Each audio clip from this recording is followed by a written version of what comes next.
What's going on, guys? I got a brand new video and it's been a few days. I have not stuck to my daily videos for the entire year, but I will upload 365 videos this year. So I'm gonna start doing 2 videos a day as often as I can to catch up on all these videos. I had a lot going on the last couple of weeks, personally and in the business, that were keeping me pretty preoccupied. And honestly, like, nothing bad. I was just really in my thoughts a lot and like just really figuring things out and thinking things through. I think it was really helpful, not just for the business, but personally, but even for the content that I'm about to start dropping. One of the things that I realized this morning that I'm going to share with you guys is I'm going to share with you guys all the good and the bad that's happening in the business, and that way you guys can learn from my mistakes as to like why we are or why we're not hitting $1 million a month. And if you apply this into any business, like, there is absolutely no reason why like this won't benefit you. One of the things that came up in the last 24 hours is this is just funny. We went from a few months back to barely having a sales, not even a few months, it might have been like 45 days ago. We went from having 1 closer and 2 setters to having only 2 setters and making one of those setters the closer. So just having 2 people in the sales team, to now having 8 people in our sales team.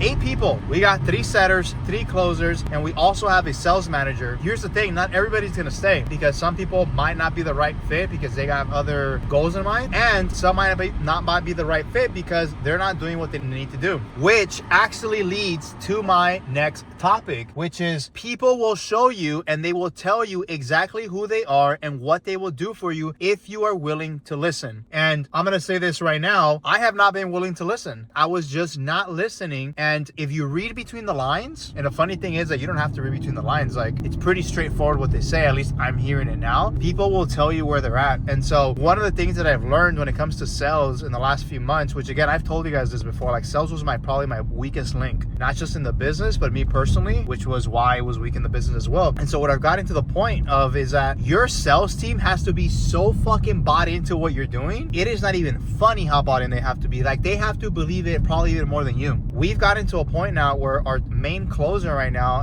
he had 6 agreement reviews, meaning these leads have gotten on either 2 or 3 calls with him already, and now they're going on to their last call to basically go over the agreement so that they can actually sign up with us. And he has yet to close one of those. And all he's got to do is close 1 or 2, but he's yet to close one of those. He is now starting to have some limiting beliefs as to whether this offer is actually closable or not. So he's letting his own thoughts and feelings, he's letting opinions of others get in the way, and he's trying to find reasons and excuses as to why he might not be able to actually close this offer. He's like, look, I believe in myself, I think I can do it, but like, maybe I should get a base salary because I need to live. And I'm like, hey, I totally get that, but you realize all you gotta do is close 1 deal and you make double that base salary you're asking for. So like, do you actually think you can do it or not? And he's like, no, I do think I can. I was like, well, you don't realize, like, he's contradicting himself. He says he believes it, he knows he will, he knows he has the skill sets, yet he's asking for a base salary. So what does that tell me? If I truly choose to listen, that tells me that he's scared, which is normal and it's fine. That also tells me that he has some limiting beliefs around whether the fact that he can close or not. And what that also tells me is that his confidence level and conviction is not where we need it to be. Guess what? The leads are going to pick up on that. The leads are going to pick up on his hesitation, on his urgency, thinking about all the reasons why something can go good or bad, and they are going to end up feeling the exact same way and then go a different route. I've had to make some very drastic moves in the last,